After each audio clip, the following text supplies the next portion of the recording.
এই শাপলা ট্র্যাজেডি নিয়ে যা কিছু হয়েছে আমরা নতুন প্রজন্ম, ছাত্র সমাজ, তারপর আরও আমরা যারা আছি তরুণ যারা, জুলাই বিপ্লবী যারা ছিলেন, আমরা প্রত্যেকে এর জন্য বিচার চাই, বিচারের দাবি জানাই, এর সঠিক একটা সুষ্ঠু বিচার হোক এবং এই দেশের মাটিতেই হোক।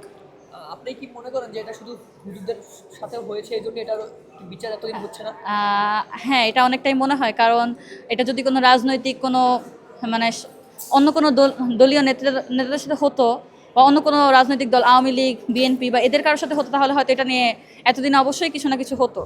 আদৌ কি মনে হয় এই বিএনপি সরকার এই যে শাপলা চত্বরে যে গণহত্যা হয়েছে এটার বিচার কি বিএনপি সরকার আদৌ কি করতে পারবে কিনা?